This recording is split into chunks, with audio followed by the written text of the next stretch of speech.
देखिए, सुभाष महरिया जी पार्टी में आए हैं, वो कई दिन से प्रयासरत थे।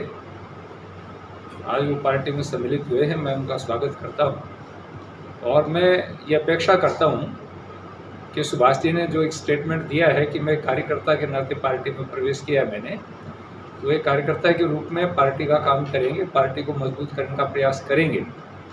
तो मैं समझता हूँ कि उनके लिए भी और पार्टी के लिए भी हितकारी होगा।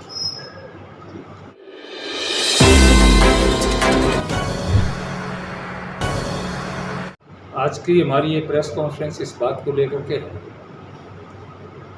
राजस्थान में जिस प्रकार से बिजली और पानी का मुद्दा छाया हुआ है, पानी के लिए लोग एक एक मटके के लिए तरस रहे हैं। कांग्रेस सरकार जब भी आती है तब भी इस बात की चर्चा करती है कि हम लोगों को पानी पिलाएंगे, सुप्रबंधन करेंगे, बिजली देंगे।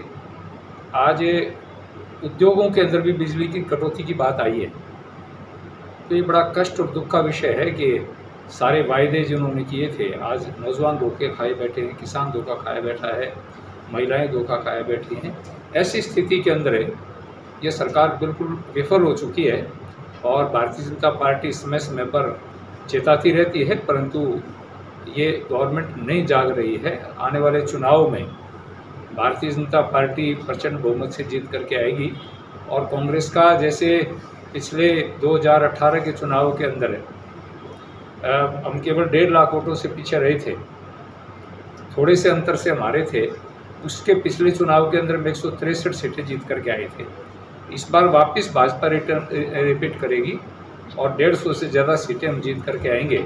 ये उसका एक ही कारण है कि कांग्रेस सरकार जो छल किया है उसका बदला लेने के लोग तैयार बैठे। 3-4 लोगों को सम्मिलित किया गया है, जबकि प्रत्येक गांव में, सीकर का कोई गांव ऐसा नहीं है जिसमें 50-60 से कम गायों, किसानों की गायों की कारण है। तो कहावत है, उनके मुँह में जीने की स्थिति नहीं है। लोगों को सूचना तक नहीं मिली कब उन्होंने आवेदन मांगे। केवल अपने घर के लोगों के जो कांग्रेस के कार्यकर्ता थे, वो दफ्तर में बैठ करके तहसीलदारों ने, पटवारी उनसे आवेदन ले लिए। ये गाय में भ्रष्टाचार कर गई। गायों की मौत के ऊपर भी राजनीति की सरकार ने। अभी कल के पेपर में मैं पढ़ रहा था, ये कांग्रेस सरकार प्रत्येक पंचायत हेडक्वार्टर के ऊपर 9000 पंचायतों में गौशाला खोलेगी। कब खोलेगी उसके लिए आवश्यक कर दी है कि उस गौशाला के पास में कम से कम 8 बीघा जमीन होनी चाहिए। हमारे यहाँ गोचर भूमि है, गोचर भूमि पर सुप्रीम कोर्ट की रोक है, तो लोग 80-90% गाँव तो उससे बाहर हो जाएंगे। टाइम केवल 4 महीने का बचा है। तो ये केवल मात्र चुनावी घोषणाएं हैं। इन्होंने ये कहा था कि नंदी गौशालाएँ बनाएंगे, नंदीशालाएँ। पूरे राजस्थान में एक भी नंदीशाला अब तक बनते संपन्न नहीं हुई। तो सारी झूठी घोषणाएं हैं इन लोगों की और झूठ का पुलिंदा लेकर के घूम रहे हैं। उसकी पोल इनके चुनाव में खुल जाएगी, तो सुपड़ा साफ हो जाएगा, तब उनको पता लग जाएगी कि हमारे औकात क्या है। बिजली की दरें निरंतर बढ़ रही हैं। राजस्थान की कांग्रेस अंतर्कलह से जूझ रही है और भ्रष्टाचार का आलम यह है कि जनता त्राहिमाम कर रही है। ट्रांसपेरेंट उनका लेटर पैड तक समाप्त हो चुका है। अभी इन्हीं के एक ग्रुप की रैली हुई है और सामूहिक उत्तरदायित्व होता है मंत्रिमंडल का। इन्हीं के मंत्री ने मंच से आरोप लगाया है कि सरकार आखंड भ्रष्टाचार में डूबी हुई है और बिना रिश्वत के सरकार में कोई काम नहीं होता। आज महिलाएं परेशान है, वीरांगनाओं की धरती है, लेकिन बहुत पीड़ा होती है कि महिला अत्याचार में हम नंबर 1 बन चुके हैं। रोज़ 17 बलात्कार यहाँ होते हैं। युवा दिग्भ्रमित है कि वो जब पेपर की तैयारी करता है, पेपर आउट हो जाता है। किसान परेशान है कि 1 से 10 की गिनती वाला वादा तो पूरा नहीं हुआ, लेकिन मुफ्त बिजली देने का वादा जो इन्होंने बजट में किया था वो भी पूरा नहीं हो पाया है। और आज इस गर्मी के समय में यहाँ पर महंगाई राहत के कैंप ये सरकार लगा रही है। डायरेक्ट बेनिफिट ट्रांसफ़र के तहत डिजिटल इंडिया का युग है। 40% विश्व में जो ट्रांजैक्शन होता है वो भारत में होता है और इस युग में जब सारा डेटा ऑनलाइन सरकार के पास है, जनता को परेशान कर इन राहत कैंपों में बुला रहे हैं।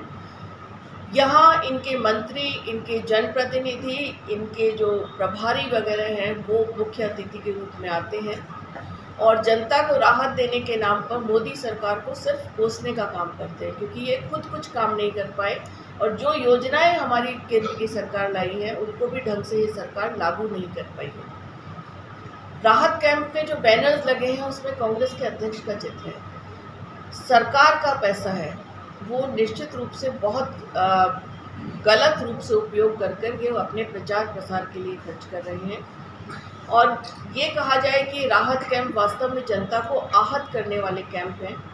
50 यूनिट से 100 यूनिट मुफ्त बिजली का वादा इन्होंने किया और उसके लिए री रजिस्ट्रेशन के नाम पर फिर जनता को इन कैंपों में बुलाया जा रहा है।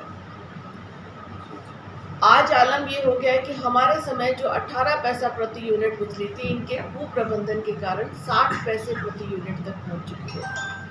किसानों को मुफ्त बिजली का वादा करने वाली सरकार आज तक उस पर चुप है और इनके कुप्रबंधन के कारण ये ऑन रिकॉर्ड है, आयातित जो कोयला है उसमें 30% चोरी पकड़ी गई है।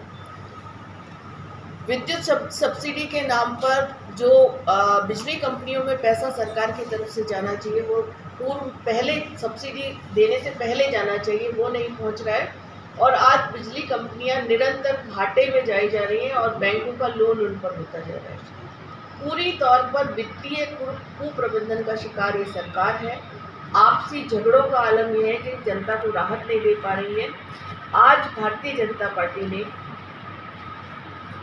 एसडीएम हेडक्वार्टर्स पर धरना प्रदर्शन करके एसडीएम को ज्ञापन सौंपा है और आम जनता की आवाज़ बनकर हम जन भावना से जुड़े हुए मुद्दे हैं उसके लिए सरकार को हिलाने का, जगाने का काम कर रहे हैं, ताकि जो बचा हुआ समय है उसमें अगर ये कुछ काम कर पाएँ तो। लेकिन जनता जो त्राहिमाम कर रही है, ऐसी सरकार राजस्थान में कभी नहीं आई जिसने भ्रष्टाचार में नंबर 1 कर दिया है, कानून व्यवस्था ध्वस्त करने में नंबर 1 कर दिया है, किसानों को पीड़ा पहुंचाने में नंबर 1 सरकार है और जनता अब उठ खड़ी हुई है और जनता आने वाले चुनाव में सरकार को आईना दिखाएगी। वीडियो देखने के लिए आपका बहुत बहुत धन्यवाद। वीडियो को लाइक करें, चैनल को सब्सक्राइब करें और अपने दोस्तों के साथ शेयर करें।